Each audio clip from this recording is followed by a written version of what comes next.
শুভ সন্ধ্যা।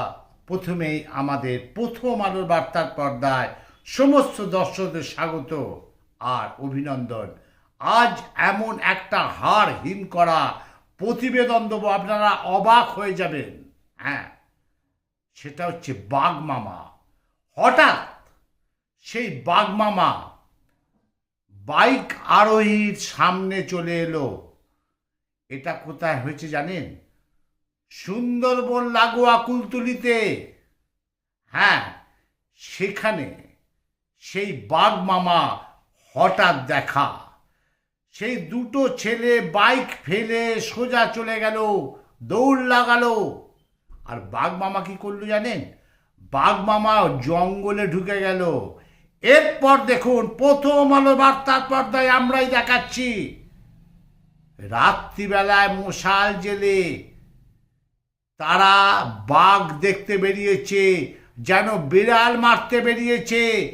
আজকে সকালবেলাতেও হাতে লাঠি সোটা নিয়ে যেন বিড়াল মারতে বেরিয়েছে, না বাঘ মারতে বেরিয়েছে। দেখুন সরাসরি সেই ঘটনা আমাদের প্রথম আলো বার্তার পর্দা থেকে। আমি অমল চ্যাটার্জি। গতকাল সন্ধ্যায় এই ঘটনা ঘটেছে 24 পরগনা, অর্থাৎ সুন্দরবন লাগোয়া কুলতলিতে।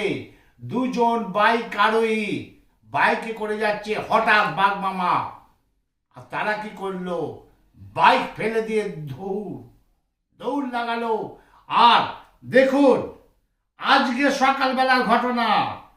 পাড়ার ছেলেরা, গ্রামের লোকেরা হাতে লাঠি নিয়ে তারা বাঘ মারতে বেরিয়েছে। সরাসরি দেখুন তাদের কথা। এবং বাড়ির গৃহবধূ, সেই একদম জঙ্গলের গায়ে সেই মাটির ঘর, সেখানকার মানুষেরা কি বলছে আমাদের প্রথম আলো বার্তার পর্দায়। সরাসরি দেখুন। কি নাম আপনার? অনিতা দাস। বাড়ির পাশে তো বাঘ এসছে, হ্যাঁ, কতটা আতঙ্কে আছে? আতঙ্কে তো আছি, ভয় তো লাগবে।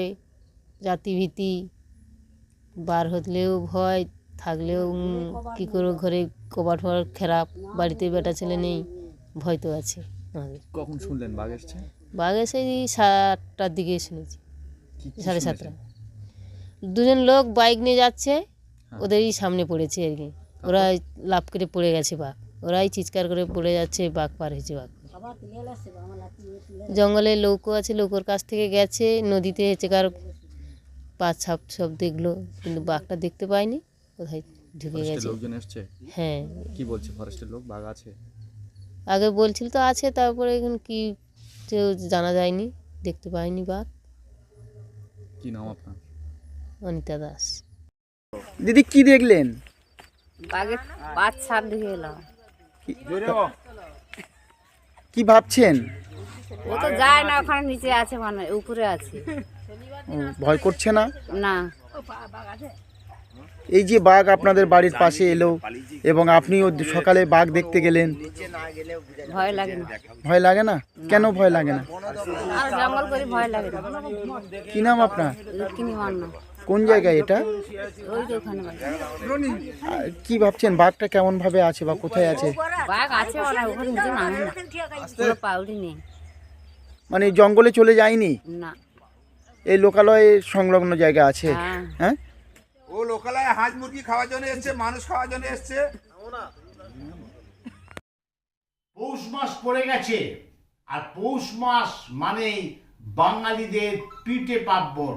হ্যাঁ, সরাসরি দেখুন আমাদের প্রথম আলো বার্তার পর্দায় সেই পিঠে উৎসব। পাটাসাপটা, পুলি পিঠে, মালপোয়া, আরো কত কি নাম শুনলেই যেন জিভে জল চলে আসে। সত্যি সেই বৈচিত্র্য পৌষ মাস। এদিকে কুয়াশাচ্ছন্ন হয়ে আছে, আর দেখুন সেই পিঠে তৈরি করছে ভদ্রমহিলা, সেই পৌষ মাসের পিঠে। সরাসরি প্রথম আলো বার্তার পর্দায় দেখুন। কি কি পিঠা আছে এখানে? মালপোয়ার কত দাম? একটু জোরে বলেন। 5 টাকা। আর পাটিসাপটা? 20 টাকা। আর ভাপা পিঠা? 10 টাকা। 10 টাকা। কেমন বিক্রি হচ্ছে? ভালোই হয়েছে। ভালো হচ্ছে? আপনাদের নিয়েছি মালদায়। হ্যাঁ, মালদায় সেই ICDS সেন্টার, যেটা খোলা আকাশের নিচে চলছে, বাচ্চাদের রান্না করা খাবার, সেই ঘুঁটে দিয়ে কাঠ জ্বালিয়ে সেই খোলা আকাশে একদম বিভৎস চিত্র, সেই পরিবেশ রান্নার জন্য নয়, কিন্তু সেই রান্না খাওয়াতে বাধ্য হচ্ছে সেই স্কুলের লোকেরা। সেই আপনাদের দেখিয়ে দিচ্ছি ICDS সেন্টার, যেখানে সেই তাদের সব আধিকারিকরা এসছে এবং দেখছে, এবং আমাদের পর্দায় তারা কি বললো সরাসরি শুনুন আমাদের প্রথম আলো বার্তার পর্দায়। কি অবস্থা আপনাদের সেন্টার? এই যে এরকম করেই করছি, দেখতেই পাচ্ছেন যেরকম করে করছি। এই বৃষ্টি হলে খুব অসুবিধা হয়, তখন বাড়ির ভেতরে করি। আর বাচ্চাদের নিয়েও একটু অসুবিধা হয়, যাতায়াতের পিচ্ছল হয়ে যায়, তখন বাড়ির মধ্যেই বসাই, খুব অসুবিধাই হয়। একটু ঘর হলে ভালো হয়, নিজস্ব জায়গা হলে। এইভাবে আর সবকিছু তো দেখতেই বুঝতেই পারছেন, কি অবস্থায় রয়েছে ঘরটা মোটামুটি যেখানে রান্না করেন? ফাঁকার মধ্যেই একটু একটু ওপরে কি অসুবিধায়। আছে? ওপরে টালি আছে, টাল দেওয়া আছে, আর প্লাস্টিক দিয়ে ঘিরা আছে। আগে বাড়ির মধ্যেই করতাম, তারপরে এখন বাঘ ভাটরা ওদের হয়ে গেছে, ভিন্ন টিন্ন হয়ে গেছে, তখন এই ঘরটা আপাতত করলো, এই ঘরেই করি। আর খুব বৃষ্টি আসলে তখন ভেতরে করি রান্না, এখানে আসতে পারি না। না, সরকারি না, যে বাড়ি করি এই বাড়িওয়ালারই জায়গা। ভাড়া নিয়েছিলাম? ভাড়া আর কি, ওই সরকার থেকে দেয়, যা হয় মাসে 200 না 300 করে বছরে ঢুকে, 2400 টাকা মনে হয় ঢুকে, ওটাই। এইরকম পরিস্থিতিতে রান্না করছেন, শিশুরা তো অসুস্থ হতে পারে, খাবার কি করব বলেন, কিছু তো করার নাই, পরিষ্কার করে করতে হয় সবসময়, ঝাঁঝাটা দিয়ে পরিষ্কার পরিচ্ছন্ন ভাবেই থাকে। বাড়ি তো ও রান্না করে, ও দিদি পরিষ্কার করেই করতে হয়। মানে দিদি তো রান্না করে, এটা রান্নাঘরেই, এটা এইভাবেই করতে হয়। আপনার নাম? দেবযানী মণ্ডল, ব্যাকেটের দাস। কি করেন এখন? আমি সহায়িকা, আমার রান্না করাই কাজ। আজকে যেমন ডিম, হাফ করে ডিম আর খিচুড়ি, আর সোমবারের দিন ভাত করি, আর গোটা গোটা ডিম থাকে সেদিন। বক্সিনগরে একটি ICDS সেন্টার রয়েছে, দেখা যাচ্ছে যে খোলা আকাশের নিচে, হ্যাঁ, প্রায় 19 বছর ধরে এই পরিস্থিতি। বিজেপির অভিযোগ, প্রধানের যে আমরা অভিযোগ পাইনি, অভিযোগগুলো অবস্থা কি বলবো? আমাদের কাছেও এরকম কোনো অভিযোগ নেই কি, মানে ICDS সেন্টার মানে কাঁচা আছে। যদি সেন্টার সেরকম কাঁচা থাকে, সেই সেন্টারে বিডিও অফিসে যদি জমা করা যায়, তাহলে কিন্তু সঙ্গে সঙ্গেই এসে সেন্টার মানে তৈরি হয়ে যাবে, এবং আমাদের মানে সরকারের কাছে টাকাও অ্যাভেলেবেল। কিন্তু ঘটনা হচ্ছে যদি না খবর পাই তাহলে তো অসুবিধা। খবর পাচ্ছেন, এটা তো তাহলে প্রশাসনের একটা গাফিলতি। না, প্রশাসনের গাফিলতি সে বলা চলবে না, কারণ হচ্ছে আমাদের কাছে যদি খবর না থাকে, এর আগে যখন আমরা অঞ্চলে ছিলাম তখন কিন্তু আমরা খুঁজে খুঁজে করেছি, তারপরেও কিছু জায়গায় আছে প্রবলেম আছে, জায়গার প্রবলেম আছে, জায়গাটাও মানে সেই এরিয়াতে আমাদের আছে কিনা সেটাও আমাদের দেখতে হবে, কি মানে কি পরিস্থিতিতে জায়গাটা আছে। দুদিন আগে তো জেলা শাসক এসেছিলেন, ওনার নজরে পড়েনি? জেলা শাসক এসেছিলেন, জেলা শাসক হবিপুরেই এসেছিলেন, কিন্তু মানে আইহি অঞ্চলে ভিজিট করেননি। সে তিলাসন, কান্তুরকা এসব জায়গাতে তিনি ভিজিট করেছেন। তার নজরে আমরা নিয়ে আসব, যদি মানে কেউ থাকে, সে যদি আমাদের কাছে মানে জানানো হয় সরকারের পক্ষ থেকে, তাহলে আমরা সেই জিনিসটা করতে আমাদের মাধ্যমে তো মৌখিকভাবে জানলেন, যদি লিখিত আকারে জানেন তাহলে কাজ হবে। হ্যাঁ, লিখিত আকারে বিডিওর কাছে জমা করুক, আমরা আমাদের প্রশাসনের তরফ থেকে আমরা চেষ্টা করব জানে সেই জিনিসটা হয়। আপনার নাম? আমার নাম হচ্ছে প্রতাপ দাস, আইহি অঞ্চল তৃণমূল কংগ্রেস সভাপতি। হ্যাঁ বলেন। ছোট বাচ্চাদের খোলামেলা জায়গা পাঠাতে ভয় লাগে, কোথায় চলে টলে যাবে নাকি, এই জন্য ভয় লাগে। কি অবস্থায় আছে ICDS সেন্টারটা? খোলামেলা জায়গা, গরু গরু বাঁধা আছে, ছাগল আছে। কতদিন ধরে এভাবে চলছে? মোটামুটি চলছে মোটামুটি 19 বছর ধরে। এখানকার খাবার খেয়ে তো অসুস্থ হয়ে হ্যাঁ, অসুস্থ হয়ে যেতে পারে। পাঠাতে ভয় পাচ্ছেন? হ্যাঁ। আপনার নাম? আমার নাম রীতা বিশ্বাস। শ্রীনগরে একটা ICDS সেন্টার রয়েছে, সেটার একেবারে খোলা আকাশের নিচে হচ্ছে অস্বাস্থ্যকর পরিবেশ, শিশুরা তো অসুস্থ হতে পারে। এই বিষয়ে আপনি জানেন বা অভিযোগ পেয়েছেন? না, এই বিষয়ে আমি কোনো অভিযোগ বা কোনো লিখিত কোনো কিছুই আমি জানি না। আজ থেকে আমি মানে 2013-তে আমি মেম্বার ছিলাম, 13 থেকে আবার 18-তে আমি এসে উপপ্রধান হয়েছি, এবার বর্তমানে আমি প্রধান আছি। কিন্তু আমার কাছে এখন অবধি কোনো অভিযোগ বলে কোনো কিছু আমার কাছে আসেনি যে খোলা আকাশের নিচে বাচ্চাদের মানে পড়াচ্ছে বা রান্না করে খাওয়াচ্ছে, পড়াশোনা করাচ্ছে, এই অভিযোগটা আমার কাছে এখন অবধি আসেনি। আমি না জেনে আমি কি বলবো। অভিযোগ পেলে কি ব্যবস্থা নেবেন বা জানাবেন?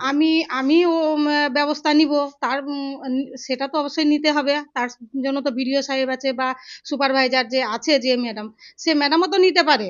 তো তারাও তো আমাকে মানে এক কথায় হলো না জানালে আমি কি করে বলবো? এটা মেম্বার হোক, প্রধান হোক, কেউ তো মানে ইয়ে করবে। বলছিলাম আর এখানে সব চাইতে হচ্ছে ম্যাডাম আইসিডিএস এর আর সুপারভাইজার, তাদের সম্পূর্ণ গাফিলতি বলবো আমি তাদের। তৃণমূলের রাজ্য সরকার, তৃণমূলের প্রশাসন, হুম। সেখানে দাঁড়িয়ে এই আইসিডিএস সেন্টারের এই অবস্থা, এটাকে কিভাবে দেখছেন? আমি সম্পূর্ণ ওই তো বলছি যে ম্যাডাম হেল্পারদের বিষয় আসছে, ঠিক আপনার আছে। নাম এবং কোন দায়িত্ব আছে? আমি হচ্ছি আমার নাম হচ্ছে বাসনা মণ্ডল, আমি আইহো অঞ্চলের প্রধান, কোন বলেন? বিজেপি। বলছিলাম কি অবস্থা আইসিডিএস সেন্টার? এই তো এটাই আমাদের বাড়ি। বাড়িটার মধ্যে মানে খোলা জায়গাতে হয়, আমাদের একটু অসুবিধা হয়। যদি একটা ঘর করে দেয় বা জলের ব্যবস্থা করলে খুবই ভালো হয়। রোডের ওই পার থেকে আমাদের জল নিয়ে আসতে হয়, তো খুবই কষ্ট হয়। দিদিদের জলটা আমি এনে দিই, মানে দিদির তো খুব অসুবিধা হয়, টাইমের মধ্যে আসতে হয়। তো বাচ্চাদের জল ধর আমি এনে দিই, কিন্তু ঘর করলে খুব অসুবিধা হয়। মানে বৃষ্টি পড়লে গেলে তখন আমার বাড়ির ভিতরে, আমার বাড়িটা ছোট, খুব ছোট জায়গার মধ্যে, তাও কষ্ট করে করতে হয়, কিছু করার নাই। মানে এইরকম জায়গা নেই খোলা আকাশের নিচে, যারা ছেলে মেয়েরা আছে, বাচ্চারা, মারা পাঠাতে পারে না? হ্যাঁ, না ভয় পায়। মানে আমার তো এই যে ধান টান আসে যখন, তখন হয়তো পড়ে টরে যায়, তখন জায়গাটা আমার বন্ধ হয়ে থাকে। একটু অনেক অসুবিধাই হয়। হ্যাঁ। আপনার নাম? ঝুম্পা ঘোষ। দুয়ারে এবার চেয়ারপারসন, হ্যাঁ, দুয়ারে চেয়ারপারসন ও মহকুমা শাসক এই অভিনব প্রকল্পের দুর্গাপুর নগর নিগমের চেয়ারপারসন অনিন্দিতা মুখোপাধ্যায় ও দুর্গাপুর মহকুমা শাসক ডক্টর সৌরভ চ্যাটার্জি প্রথমে পৌঁছলেন নগর নিগমের 34 নম্বর ওয়ার্ডের কাদা রোডের কালী মন্দির এবং পরবর্তীতে সিটি সেন্টার। সরাসরি দেখুন সেখানে সেই দুয়ারে চেয়ারপারসন এবং মহকুমা শাসক প্রতি দুয়ারে দুয়ারে ঘুরছে, আর সেখানে আছে অগ্নিমিত্রা পাল। সরাসরি দেখুন আমাদের প্রথম আলো বার্তার পর্দা। আজকে আপনারা জানেন যে আমাদের সারা ভারতবর্ষ জুড়ে ভারতীয় জনতা পার্টির সদস্যতা অভিযান চলছে এবং পশ্চিমবঙ্গেও সদস্যতা অভিযান চলছে। মাননীয় পশ্চিমবঙ্গের ইনচার্জ অবজারভার সুনীল বানসালজি আমাকে দায়িত্ব দিয়েছেন জেনারেল সেক্রেটারি হিসেবে আমার কলকাতা জোন, কিন্তু তার উপরে দায়িত্ব দেওয়া হয়েছে আসানসোল জেলার। সেই কারণে আসানসোলের আজকে কুলটি বিধানসভায় এসে মানুষের কাছে গিয়ে সদস্যতা হবার জন্য আজকে আর্জি জানাচ্ছিলাম। খুব ভালো, কুলটি বিধানসভা খুব ভালো অবস্থায় আছে। আজকে মানুষের মধ্যে যে ভয়, যেটা আমি জামুরিয়া, পাণ্ডবেশ্বর, বারাবণীতে দেখতে পেলাম, সন্ত্রাস, মেম্বার হতে ভয় পাচ্ছে, লোকের সামনে মেম্বার হতে ভয় পাচ্ছে, মনে প্রাণে বিজেপি আছে, বলছে বাড়িতে আসুন বা পরে করব, এখন একটু অসুবিধা আছে। বুঝতে পারছি যে আশেপাশের তৃণমূলের যে সন্ত্রাস, মানে মেম্বারশিপ নিতে ভয় পাচ্ছে, কুলটিতে একদমই সেটা নেই। ওই 56 ইঞ্চির ছাতি নিয়ে সবাই মেম্বারশিপ হচ্ছে, কোনো ভয় নেই। দেখাচ্ছি 10 মিনিটে বিগ বাস্কেট বিতরণ পরিষেবা চালু হলো দুর্গাপুরে। হ্যাঁ, দুর্গাপুরে চালু হলো সেই বিগ বাস্কেট বিতরণ, যেটা 10 মিনিটের মধ্যে আপনি অনলাইনে বুকিং করলে 10 মিনিটের মধ্যে তারা কিন্তু আপনার বাড়িতে এসে পৌঁছে দেবে। সেই জিনিস শুরু হলো দুর্গাপুরে, বিগ বাস্কেট সেটার নাম দিয়েছে। এবং শুধু তাই নয়, সেই বিগ বাস্কেট খোলা হয়েছে, ডেলিভারি চার্জ সেখানে লাগছে না। তারপর এখান থেকে 299 টাকা বেশি জিনিস কিনলে গ্রাহকদের কাছে পৌঁছে যাবে সেই জিনিস, অর্ডার দেওয়া মাল।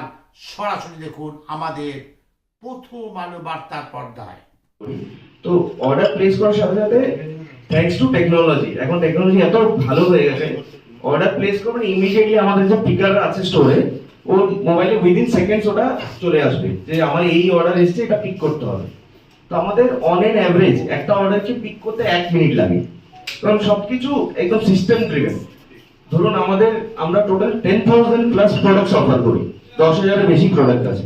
তো 10,000 থেকে কাস্টমার যে কিছু করতে পারে অর্ডার, তো ওর মধ্যে এক্স্যাক্টলি কি লোকেশনে প্রোডাক্টটা আছে ওই সব কিছু সিস্টেম বলে দেবে।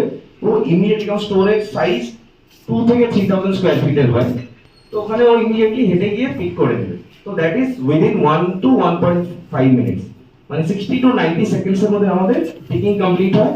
আর বাকি যে 4 to 5 মিনিটস ডেলিভারি টাইম, তো আপনি দুটোকে অ্যাড করলে দেখুন 7 to 8 মিনিটসের মধ্যে হচ্ছে, মানে কোথাও মানে এরকম তাড়াহুড়ো করতে হচ্ছে স্টোরে কি কোনো কাস্টমার গিয়ে পারচেজ করতে পারে? না। এগুলো আমাদের সব ডার্ক স্টোর হয়, এটাকে ডার্ক স্টোর বলা হয়। আজকে হুগলি জেলার 3টে জায়গায় অর্থাৎ শ্রীরামপুর, চন্দননগর এবং ব্যান্ডেলে সেই চার্চ সামনে মানে খ্রিস্টান সেই দিবস 25শে ডিসেম্বর আসছে, সেই জন্মদিন যীশু খ্রিস্টের।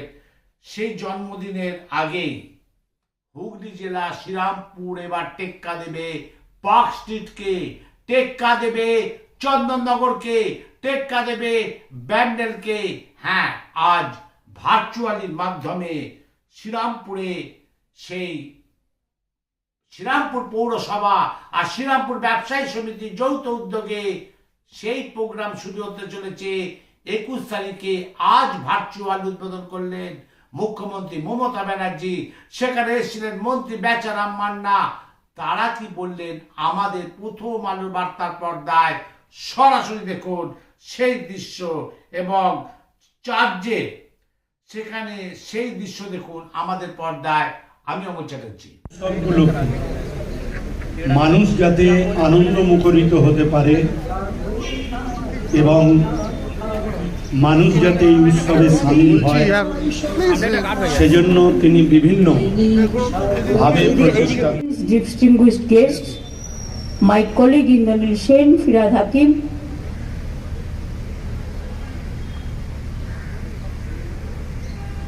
Mala Rai, Subroto Bokshi, Derek O'Brien, Krishna, and so many others, Devashish Kumar, Shubho, Babu, Bappa. There are so many, all are sitting here. So all caste, all creed, all community. And my special love to my lovable children. Special, may Jesus bless all of you. And my special congratulations to my Darjeeling friends, whoever have come from Darjeeling, Kalimpong, Kashiang and Meerut. Thank you so much for coming over here.